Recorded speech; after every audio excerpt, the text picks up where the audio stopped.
It's the Fantasy Commissioner Show.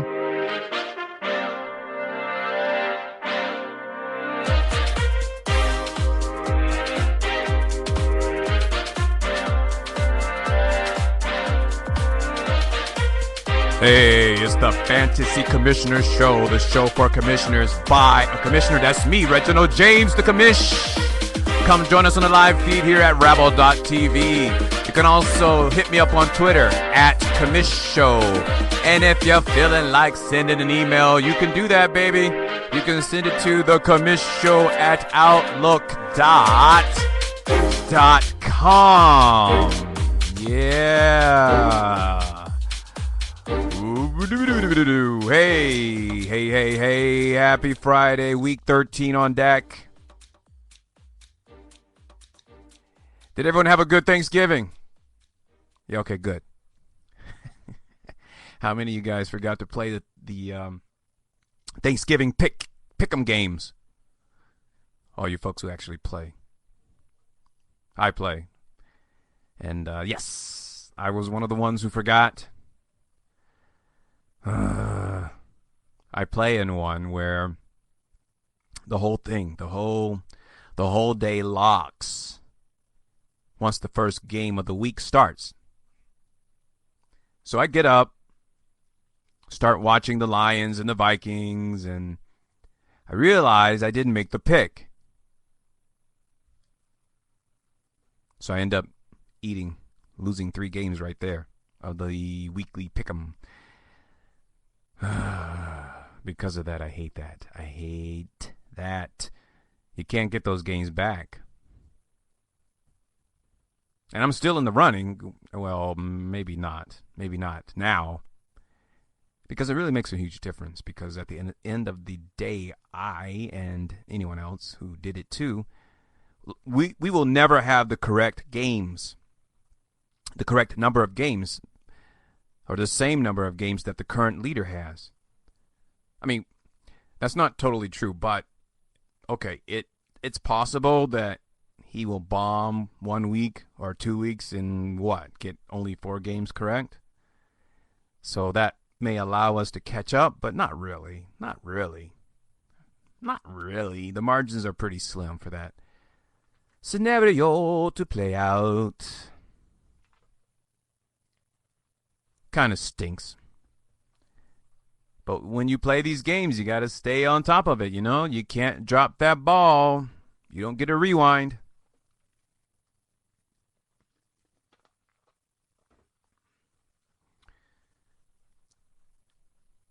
This is the last bye week.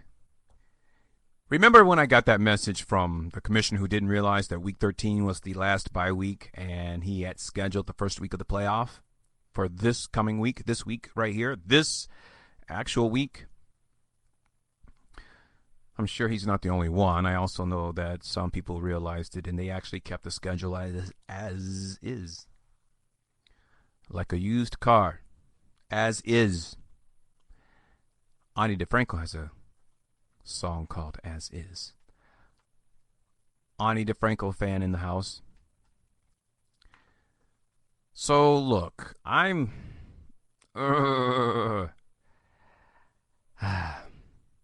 really itching to get into this college playoff nonsense.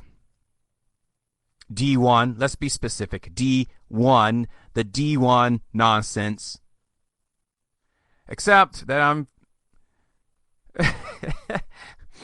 feeling kind of mellow. Not mellow. Not mellow. I'm tired. So I'm feeling tired. I'm not feeling mellow. I'm just feeling tired.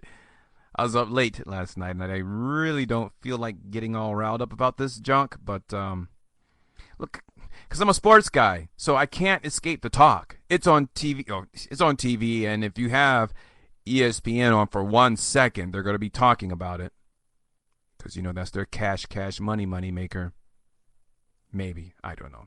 They might even lose money on it, but they advertise it like it's their cash cow. It's a constant thing, and then during the broadcast, they're talking about it, and then Michigan lost to Ohio State last week, so should they still be one of the 4 teams to make it? They're ranked number 5 in the RPI polls. Well, I think they play too many. Well, what about Penn State? What about when they play Penn State? What about when Penn State play Wisconsin? What about when Wisconsin play Ohio State? Ah! Come on. Now, did you hear what I said? Should they still be one of the 4 teams to make it? 4? 4. 4. Come on, people. Pop Warner, kiddie football, youth football does more than 4 teams. What's wrong with you fans? Seriously, straight question. What's wrong with you? Because you know, you have the power to end this nonsense.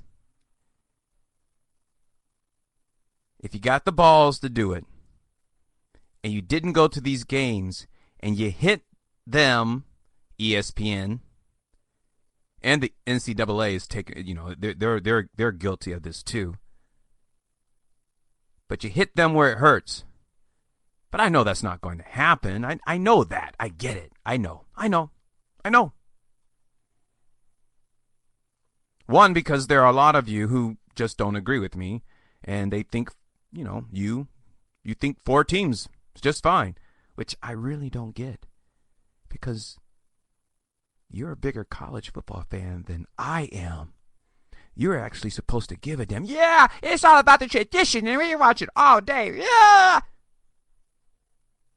So 4 is fine for you. Yeah. You keep saying that. You keep trying to sell me that junk. But hey, as they say, different folks. But I know most of you are going to take what they feel like giving you, and you're going to open your big little birdie mouths, and you're going to gulp those slimy worms down, aren't you? Yeah, you are. Yes, you are. 4. You're going to get your 4 teams. Woohoo! Yeah. The number 1 money maker for a lot of major colleges, D1 football, and all you're going to get is 4 teams. 4 teams. Ha ha ha. Okay. I said I wasn't in the mood to talk about this kind of thing, but you like that? You like that? No. Hit the wall. Want to punk out? No. I don't like that, and I don't want to punk out either. No, I don't. Because it sucks. And I'm not even a big-time college fan like you so-called college fans who are willing to accept 4 teams. And I said I was going to move on. Let me point something out to you real quickly. As a matter of fact, let me tell you this. Next week's show will be dedicated. I'm staking my flag in the dirt right now. Next week's show will be my annual, because, yeah, I bitch about it. Well, this is the 2nd year of the show, and so I'm doing it for the 2nd year in a row. That makes it annual. Yes, it does. So I'm going to do my annual college D1 college football so-called alleged playoff system sucks, and you guys suck it up like little birdies with your big little birdie mouths, gulping the slimy the worps. Yeah, they don't even give you real worms; they give you worps, and you take it. You just take it. I could get more graphic, but I'm not. But you take it. So next week, what is that going to be? What's today's date? I have no idea. What is this? It's December 2nd. So no, December 9th will be the official annual D1 college football so-called championship sucks and is stupid and you guys shouldn't buy into it. It's a sham. Next week on the Fantasy Commissioner Show, the FCS. That's right. And what does this have to do with fantasy football? Nothing at all. But I'm going to talk about it because I wanna. But listen to this. Here's a preview. Put this in your pipe. Listen. And I'm serious about this. It's just not cool. I mean, they just started doing this. What was it? Wasn't it last year? Right? The very first one. Are you kidding me? And before that, you know, it was when I was growing up, they had the AP poll and they had the, what was it? Was it the coaches poll and the API, or was it the API and the UPI? API is the Associated Press and UPI was the United Press or something like that. See, now I forget. But there were two polls. And so if one poll had one team ranked number one, say Colorado, because I think this actually happened, and that's why I'm thinking of Colorado, and then, or maybe it was Washington State. In another poll, it was Michigan. So they both were like co-champions. That's stupid. And people complain for a while, or, you know, but you know what? We're humans, so you know what we're going to do? You know what we're going to do? Well, it's okay. And we just start rationalizing the hell out of things. That's just the worst reflex that we humans can have. And a lot of you guys have that. You just got to rationalize things to just make it work. You got to squeeze that square peg in that round hole. You got to do it to make yourself feel all nice and warm on the inside, to justify your crappy decisions. Like accepting that. So it was like that for a long time. So if the one team, say Miami, was number one in both polls, people were like, yeah, see, uncontested. I forget. That's not what they said. It was something like that. Unanimous. Yeah, see, there ain't no question. The U. They weren't even saying the U back then, but, you know, not that I recall. And then if there was Colorado was ranked number one in one poll and whatever. USC was ranked number one in the other poll. There was this big discussion. Well, they never got to play each other. If they had played each other, Washington State would have won, or Colorado would have won, or USC would have won. Blah, blah, blah, blah, blah. And so, you know, it was good for the year. I'm using that word loosely, but it was good for debate for the rest of the year and all that nonsense, right? So then they had, I don't even know when this nonsense started either. The BCS. So, yeah, we're going to take the top teams and they're going to play each other. We're going to rank them. But still, it was number one versus number two for the championship. No one else really had a say. So then they're like, we're finally going to give you what you want. You want the playoffs. You want to see the best teams play, don't you? Don't you? And you guys went, yeah, please, can we get it? Let's give us what we want. And they're like, we're not going to give you what you want, but you're going to like it anyway. We're going to give you 4 teams. How about that? 4 teams. You like that? 4 teams.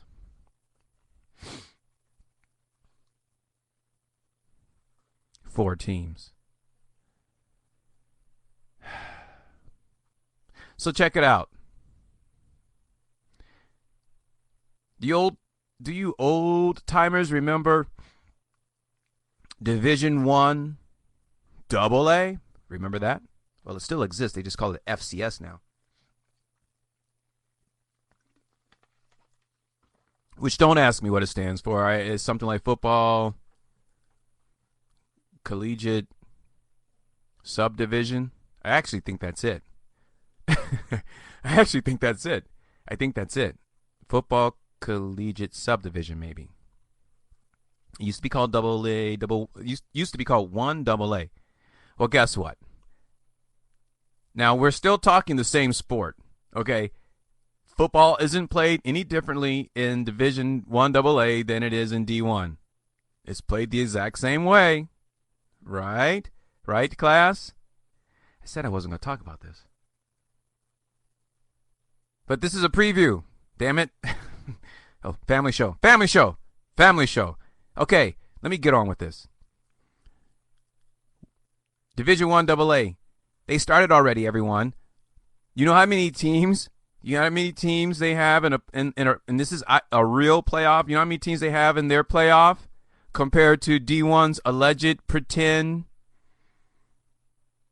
Betty Crocker fun oven version of a playoff system with your 4 teams? They have 24 teams. Did I say 24? Yes, I said 24. That's what I said. 2-4. 24, not 4, 24. And they started November 26th. And you know when they're going to be done? January 7th. And they will have a legit champion. Legit. Division 2. 32 teams. 32 teams. They started their playoffs November 19th. It can be done. Oh, my God. It can be done. What do you get, D1 college fan? 4?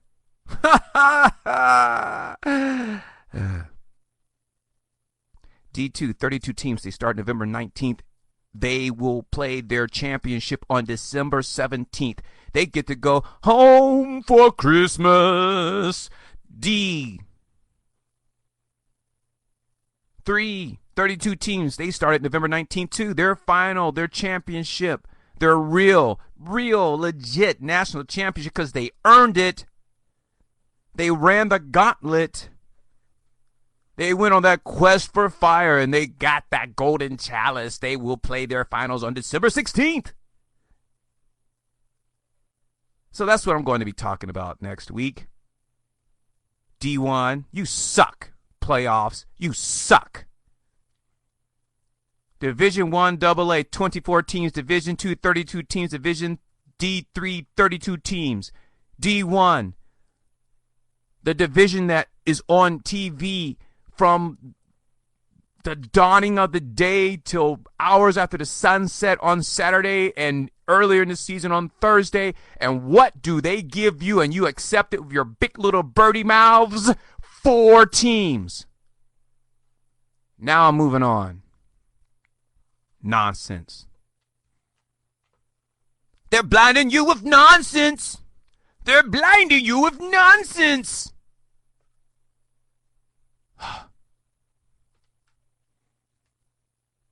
So around this time of year, playoff time. Oh, speaking of.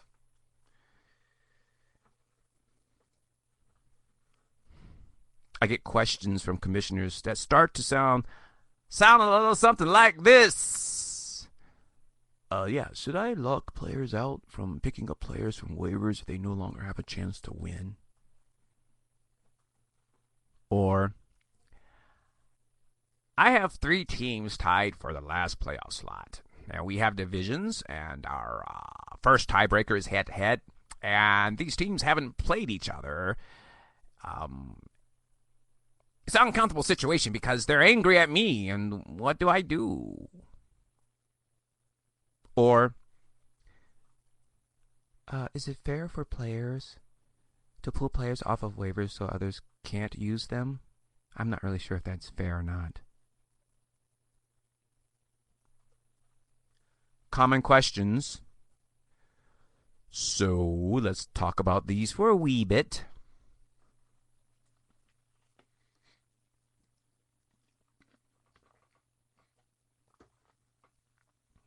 So we're going to start with, should I lock players out from picking up players from waivers if they no longer have a chance to win?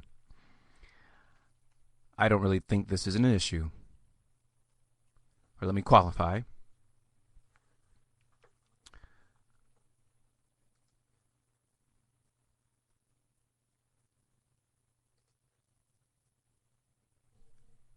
Checking the live feed that no one is in. But I don't think this is an issue. Or shall I say, I think that commissioners do have every right to lock players out from waiver claims the first week of the playoff. Only in non-keeper and non-dynasty leagues. Owners who aren't participating in the playoff, they really have no good reason, or they have no vested interest in what players are available for pickup because they're done, right? That one seems pretty obvious, right? The questions still come, and I get it. People are new. We always have new commissioners, and that's why I'm here. I'm here to help, man. So it's okay. It affects my columns sometimes, because sometimes I don't really have any good questions to answer. They're kind of like the same ones, and I look for intriguing or interesting ones, or ones that I actually think can help. But if question that I have one week helps, and then I get another one I think can help, but it's really similar to the one I did the previous week, there's really nothing for me to write about. Kind of ran into that this year. Kind of hit that holding pattern this year on the Fantasy Commissioner Q&A column that I do for fantasypros.com. But there are really, I have the freedom to write or not to write, which is kind of cool. I remember years ago when I was writing for an entity that I will never name and shall remain nameless because I hate them and I will never give them credit. I mean, it's actually one person, but we're not holding grudges, are we? So I know what it feels like to have a writing deadline, to have to write something every day and to have to deliver content. So in this case, that's not the situation I have with the Commissioner Q&A for fantasypros.com. I mean, if I really don't have anything good to discuss or anything sassy to present, then I'm not going to force feed and keep writing about, my commissioner just changed the rules last week and the season has started. They shouldn't do that, should they? So, kind of hit a stalling pattern this season. And to Fantasy Pros' credit, it's kind of cool that I don't have to fake the funk and force stuff out there. Same old stuff. But on the FCS, the Fantasy Commissioner Show, I will repeat things because I never know who. I guess the argument could be said about the online content at fantasypros.com, but the difference is you can look at all the archives. You can pull them up easily. With the FCS, every episode is archived as well, but you have to actually listen and sift through to hear the content. Big difference. So I will repeat things quite often when I think it's appropriate. So in this case, even though it seems pretty obvious that you wouldn't lock anyone out, I mean, you know, that you will lock someone or you won't lock someone out, but in this situation, you lock them out only in non-keeper, non-dynasty leagues. And while it seems obvious, like I said, we have new people who may listen to this show, and I want to help them. I have a big-time bias for the new folks and for the new commissioners. So when you're new, you don't really think about these things sometimes until the moment is right there in your face and it's happening, and then people are complaining and bitching, and you're like, whoa, what do I do? I don't know what to do. So now, in a keeper and dynasty leagues, all league members should have access to waivers. They should. Now, you, commissioner who's listening to this, who just went, man, you're crazy. You don't know anything. What are you talking about? That's your prerogative to lock players out in keeper and dynasty leagues. And if they're okay with it, then okay. But some of them might not be. And some of them might not say anything to, there's league dynamics and all. It changes from league to league. Sometimes people don't want to say anything because they don't want to, those folks, they want everyone to be their friend and they don't want to cause any conflict. And you have other people who are new to the group and they don't want to stand out by complaining about something, or not really complaining, just pointing out something very logical that makes sense, but no one has thought about it, so people just keep doing the same thing over and over and over and over and over and over and over again. That happens. But as a player, for example, let's say, I might be out of playoff contention, or I'm done. There's no viable championship run for me.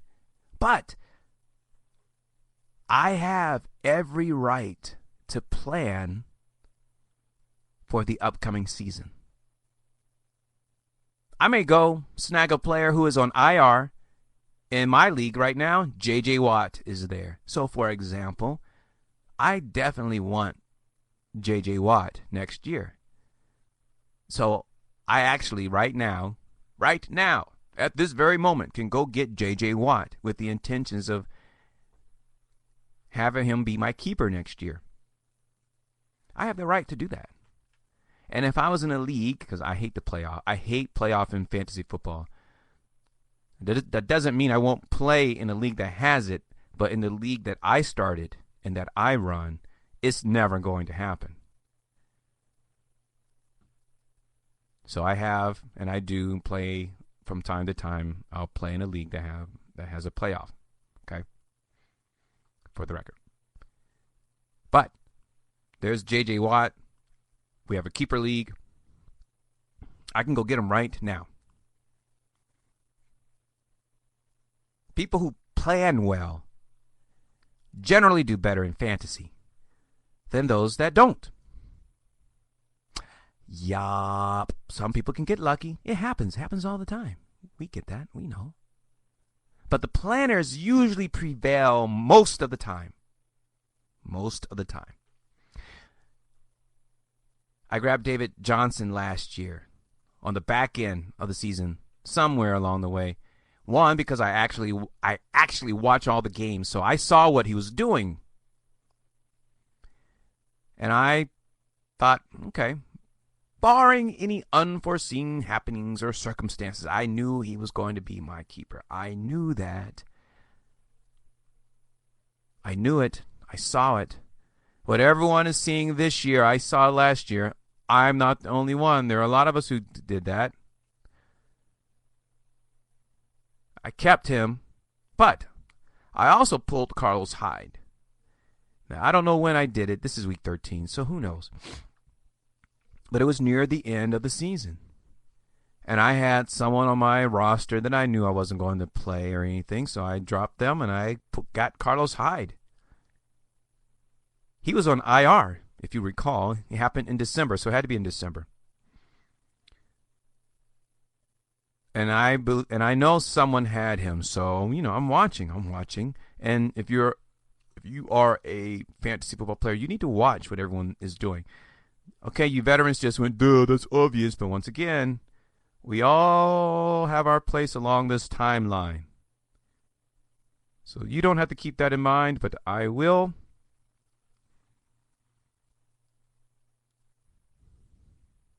So not so new now, because you new fantasy players, hey man, you've gone through 13 weeks. You're almost at veteran status. You've been through it. You're fighting through it.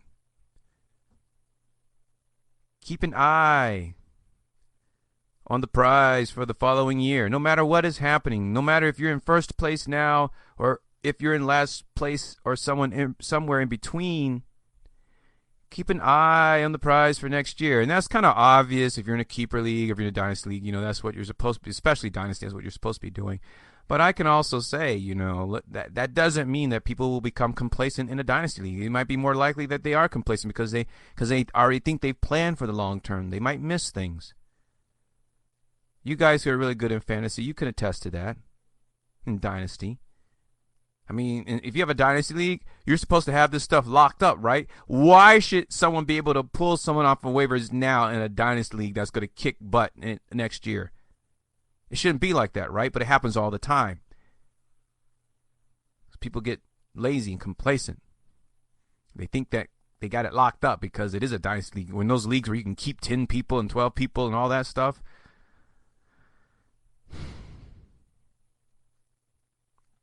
So anyways, I pulled Carlos Hyde. He was on waivers. He went. The 49ers placed him on IR last December.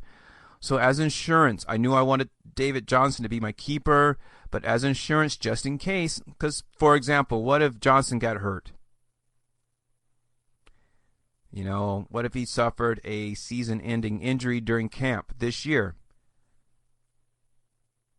So I was just planning ahead. I already know right now. I'm telling you right now. So if there's anyone in my league listening, I'm telling you who my keeper is right now. I'm keeping Luke Kuechly.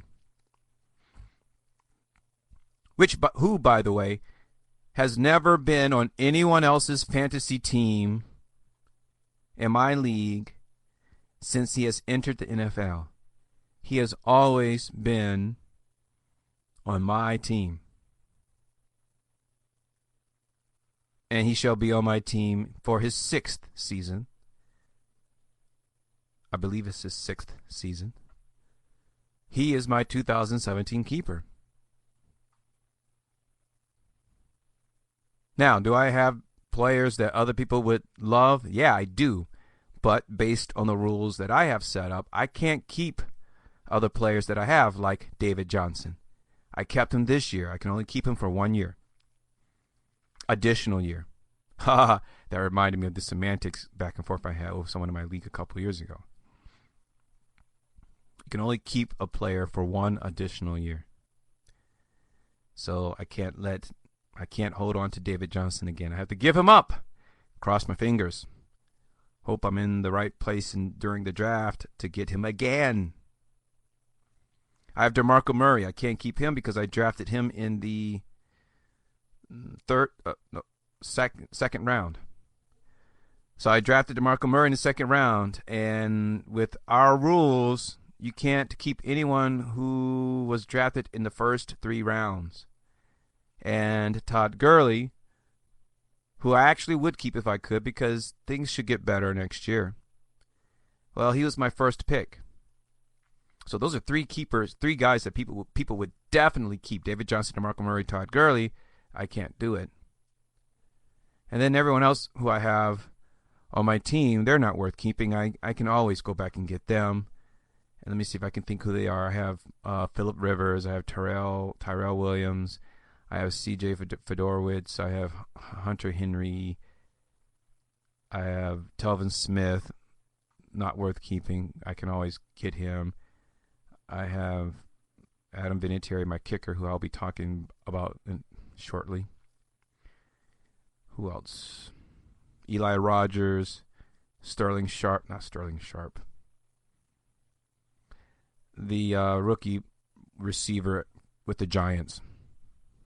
It's not Sterling Sharp, but it's something similar. I forget who it is now at the moment. I have Marvin Jones, Ryan Matthews, Mike Gillislee. Who else? I think I'm almost done. There's one more, I think. I think that's it. So I'm not keeping any of those guys. But with our league, and yes, it's different from league to league based on the rules, of course, and the scoring. Kuechly is very valuable to me in my league, so he's my keeper. And I'm going to pick him in the 4th round next year. It's done, man. Once again, just like last year, of course, barring any, really bad injury in preseason or whatever, he's healthy.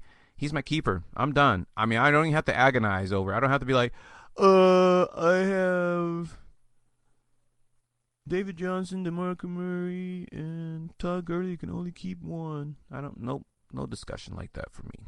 We're done. We're good. So getting back to the topic at hand, allow your players, those who are inclined to do so, to think forward. They're not up for a championship in your league, right? But they can work toward next year's. Don't take that option away from him. Now, you may ask, yeah, okay, well, what if they pull players just to get revenge or hurt someone who is still in contention? I shall say to you that all league members, players, owners, whatever you call yourselves, you all have equal access, ladies and gents, to the players that are available. You all have equal access. I hate sour grapes when that comes up. Right now, if someone had the notion that they wanted to keep J.J. Watt next year, they can go get him right now. At 7:35 p.m., they can get J.J. Watt right now. And if they don't, and I decide to do it, then boo on you. Boo on them, right? So get who you need. Get who you want. Plan. Look ahead. Equal opportunity awaits. So how about this one? The question about, the 3 teams tied. Now, this was an actual question, but there's, there are other questions that, they're similar. Might be 2 teams tied. This is just one example of a variance. The instance is still the same. So in this case, I have 3 teams tied for the last playoff slot. We have divisions, and our first tiebreaker is head-to-head. Boom, boom, boom, boom. And these teams haven't played each other. They're angry at me. What do I do? Not a fan of divisions. I'm not. But if you have a league and if you're planning to start a league with divisions, that's on you. Knock yourself out on that. But just know that depending on the number of teams that you have, after you sit down, after you set your schedule, you'll see that all of the teams may not play each other. So the last thing that you want to do is to make your first tiebreaker head-to-head win-loss record. Don't do it. That's it. That's number 1, folks. Numero uno. So yeah, I talked about this earlier in the season. You like divisions? Fine. Take your division fantasy football league. You can have it. I don't really think they're practical in fantasy football. But you know why? Because this isn't real football, remember?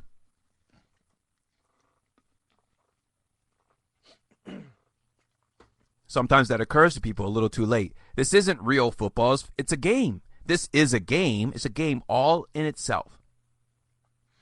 So roll with the division setup if you like. Just have tiebreakers that work with whatever you decide to use. That's it. That's all. Stroke and love and embrace and caress your division league. But stay away from head-to-head tiebreakers. Because you may get away with it year 1, 2, 3, 4, 5, 6. Or you might just get away with it with first 2 years. But it happens.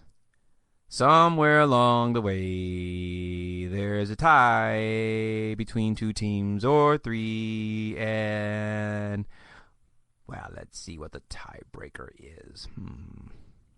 Oh, it's head-to-head. Win-loss records. Okay, well, let's see. Oh, Big Head Billy. Well, he's never played Big Mouth Birdie Boy. Oh, Big Mouth Birdie Boy hasn't played Tiny Testicles either. Well, none of these guys have played each other. What do I do? Oh, no! Doesn't have to be that way. And by the way, fractional points are your friends. Some people have issues with total points being the first tiebreaker. They shouldn't. I don't know what that's all about. That's what I feel, but hey, fine. Fine. 'Cause the world won't move to the beat of just one drum. What might be right for you may not be right for some. Hey, knock yourself out. But fractional points will help minimize the very rare cases of ties. You'll have a clean tiebreaker. You'll have a clean total points tiebreaker if you use fractional points. Like Dove soap. I will never say 100% of the time because mathematically it is possible. I'm not a mathematician, but I can play one on TV.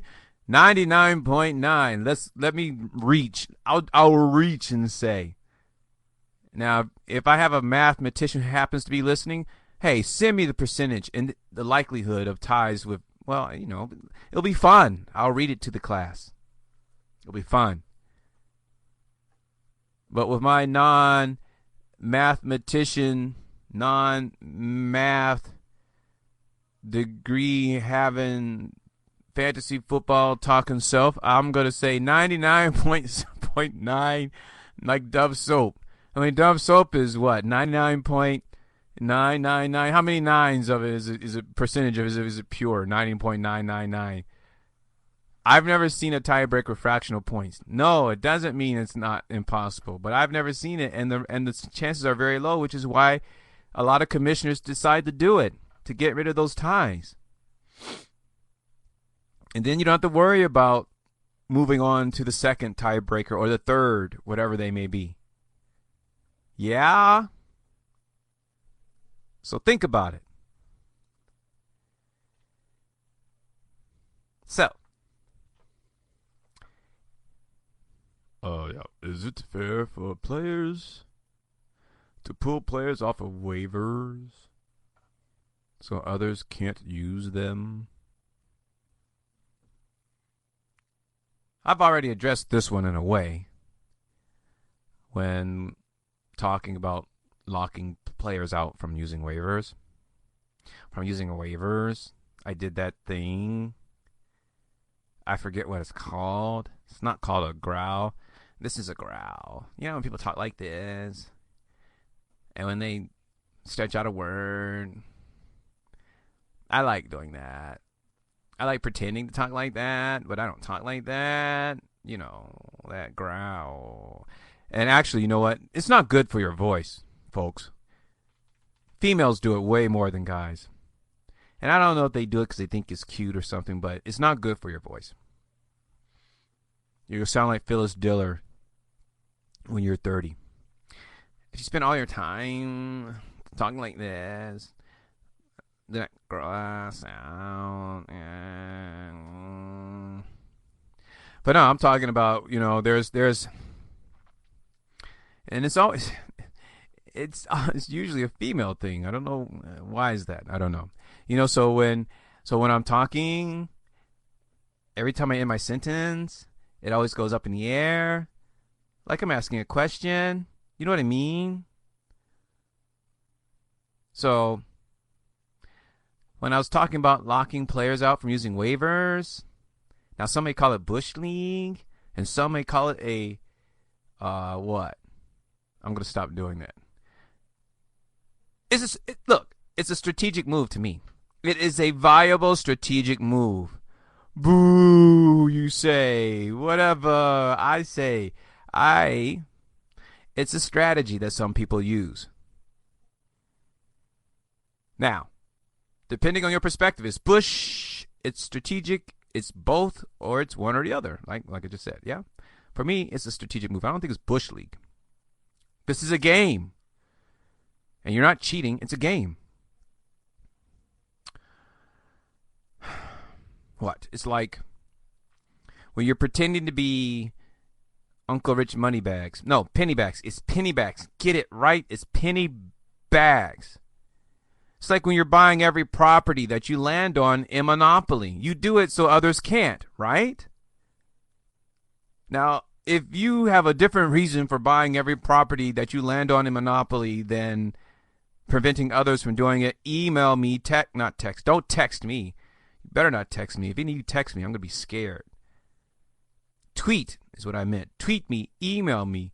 You tell me, you give me the alternative. You buy every property so other people can't. I mean, do you really want Baltic Place? Do you really want Baltic Place?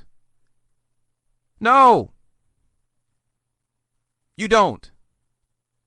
But you buy it anyway. You don't go, no, I'm going to wait. I'm going to save my money until I get to Pacific Place, and I'm going to buy that whole block. No, you buy every damn square you land on.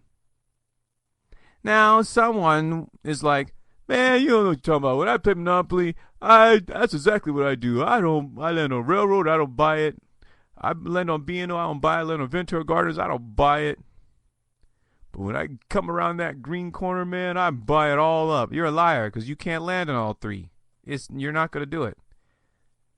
But, you know what I'm saying. You buy every square that you land on. Now, this is going to happen during the bye week run, too, which is what? What? This is going to happen during the league playoff, too. You're going to pull players, some of you.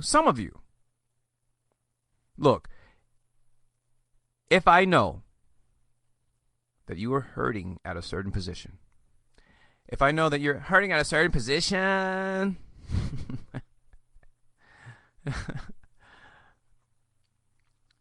and the trading deadline has passed, and you should have one, commissioners, a trading deadline. You should.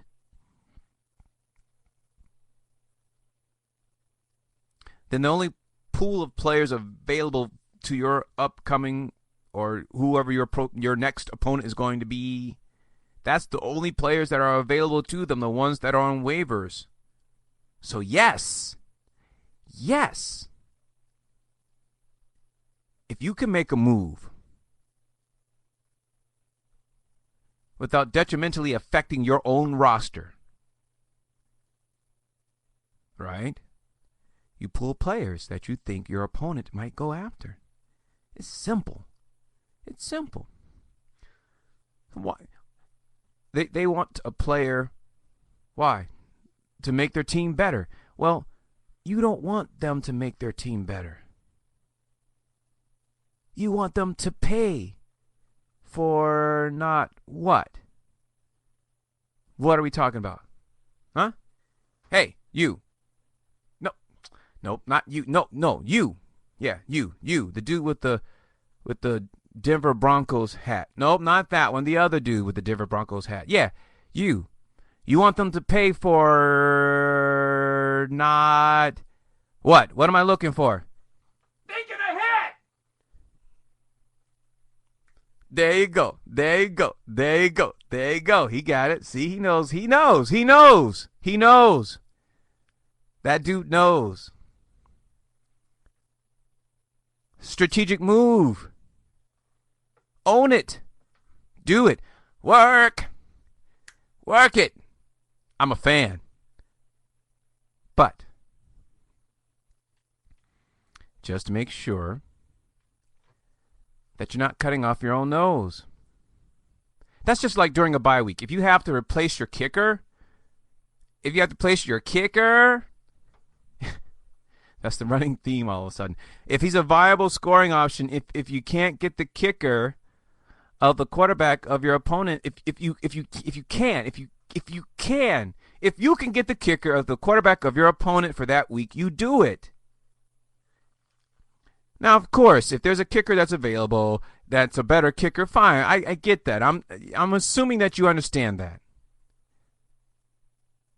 But all things being equal, if you can get the kicker at the quarterback of your opponent for that week to cover your bye week kicker, you do it. You make your own stack. So when they score, you do. Yeah, it's 1 point, but that point can make a difference. Because instead of them scoring 6 points, they're only scoring 5. Because you're slicing one off the top. That can make a difference, folks. You know that. Let's say, for example, the quarterback has a bad matchup. Well, then you look down the line. Who is their top receiver? This is not for all of them. Who's their top running back? Who's the next best fantasy player on their team? Say if it's Mike Evans. You know this year in 2016, Mike Evans is going to get his targets. He's going to get those catches, right? That's fine. But he scores pretty much every week. So once again, if your opponent scores with Mike Evans, they don't get 6 points, they get 5. And you get one of them. You get the 6th point, right? You can do it with running backs. Once again, not all the running backs on their rosters. Just got to be smart. Look, pay attention. So say if your opponent had David Johnson, then you would pick up, Catanzaro. I did that a couple weeks ago, man, and it worked out splendidly. It's little things like that that people don't think about. They don't, but you do, because you just heard me, and you're like, yeah. You're welcome. It makes a difference. It can make a difference. And it often does. It just does. Which, let me share. Cue the music.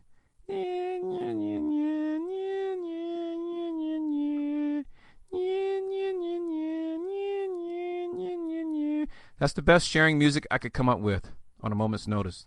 Okay? Take it. This is my sharing moment. My loss last week. I lost by 3 points. And yes, we use fractional points. I practice what I preach, so I'm just rounding at the moment. 3 points.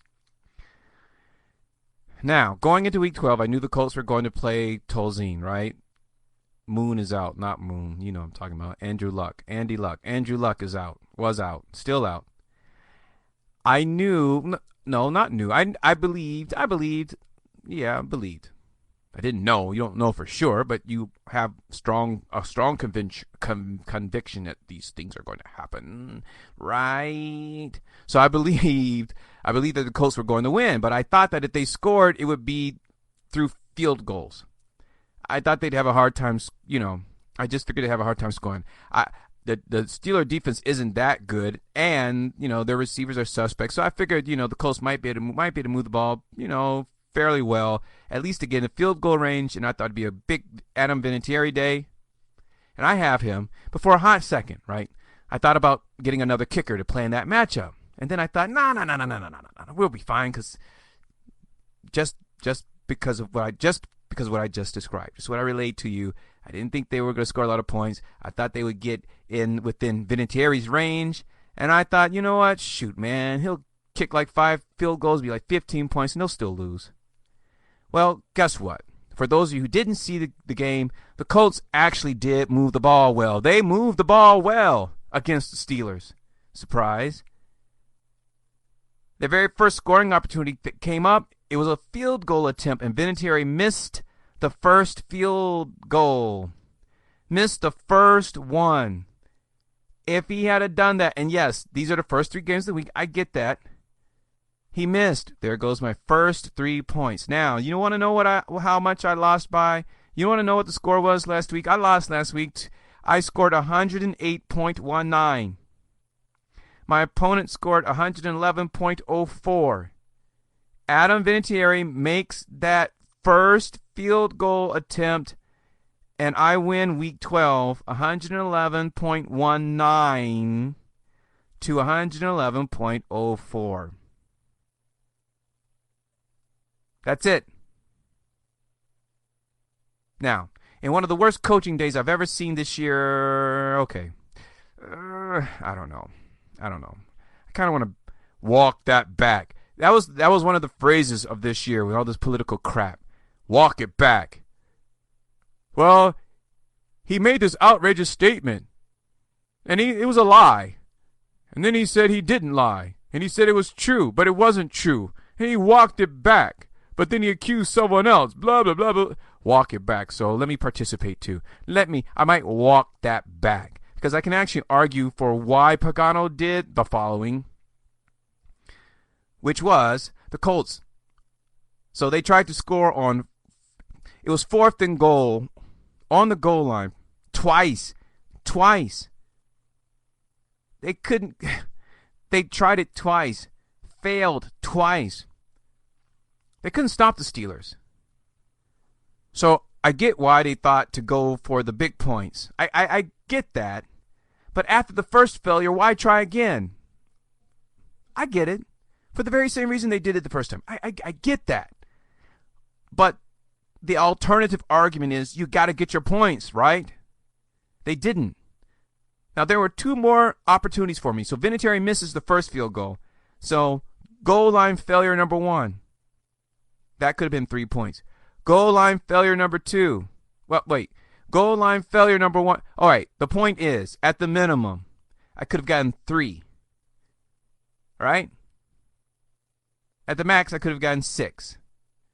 So during the first failure run, they could have, fine, they tried it. So the next one, all right, it didn't work the first time. Let's get the 3 points. Boom. I win. Or they could have kicked a field goal both times. But you get the point, right? I win that game. Vinatieri missed the first one, but this happened twice. Now, look, I'm always the first one. I will wrinkle my nose when I hear someone call in. They go, you know, so-and-so lost me that game. I hate that, right? Because in actuality, it's random how the scores are tallied anyway. Any of those games could be in any different order, and then points are accumulated the way they are. It's not like, you know, someone lost the game for you. Really, it just becomes more dramatic when, like, you have someone on Monday night and you're behind. So, yeah, you need that guy to produce. But if that guy had the game on Sunday and you had another game that was on Sunday was actually on Monday, then you might be ahead. And you wouldn't be worrying, you know. So I hate when people do that. But for me, this was a case where I've never gotten 1 point. 1 point? Because they did score once. 1 point? I've never gotten just 1 point from Vinatieri. He's been the top fantasy kicker this year. So the expectations would have been met easily. The very first shot that the Colts had to score was Vinatieri, just like I said. And then, if they hadn't tried to do the 4th and goal business, that would have been 6 times 3. No, what am I doing? 3 times 3? That would have been 9 points. 9 points. So the expectations would have been knocked out the box. Right. Look, if he was the last player to play, you know, that would have been a horrible fantasy drama being played out right in my face because I've been watching it. But actually, it still happened. It actually still happened because, all right, Denver, fast forward to Monday. Denver, Kansas City. And I'm actually ahead. I'm ahead going into Monday night now. Denver, Kansas City. If that game doesn't go into overtime, I win. I win. Santos, their kicker, sealed the win for my opponent. I'm sitting there and I'm watching. The Chiefs need a touchdown to tie. They don't. I win. Overtime? Oh, man. And I'm sitting there watching this happen. And Denver couldn't score to end the game. And now Kansas City gets the ball back. And I'm watching this and I'm just like, big fat phooey, man. Big fat phooey. Now, let me say, and this is what I'm talking about. It all depends on the order of the games and how they're played. You know, fantasy players like to blame, you know, one person sometimes. He lost it for me. I get it. Now it's kind of like that this week, but I understand, you know, the frailty of my argument, of my position. But check it out. I also would have won if David Johnson would have scored on one of the 2 consecutive rushing attempts that he had on it was like a 1 or 2 yard line. He couldn't get in. It was first down, nothing. Second down, nothing. So the next play, they faked it to him. They threw a touchdown to the tight end. Are you kidding me, man? And the same thing could be said for DeMarco Murray, right? Same thing. He had a chance to score from goal. It was same thing. He had a chance to score. And then I remember he had a run, and they pulled him out, and Henry ran in from 15 yards. You know, another play call, someone else gets the touchdown. So, yeah, I get that. But the missing points, the ones that if I want to be dramatic about it, yeah, Adam Vinatieri lost it for me. He lost it on Thursday. He lost me the week on Thursday before I even knew I was going to be in that position. Doggone it. Dagnabbit. But the missing points, the ones that I get every week from Adam Vinatieri, it didn't happen. That burns me up. And I hate losing. And it was definitely a moment for me to get separation this week. It totally was.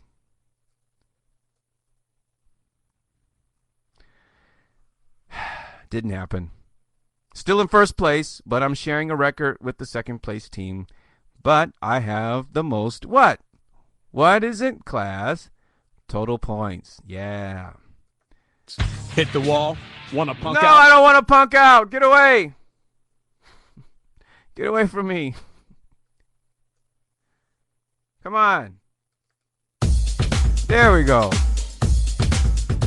So you guys have a good week 13, and all you people who want to play those playoffs, enjoy yourself. Knock yourself out on that. This is Reginald James Commish. Until next time, see ya.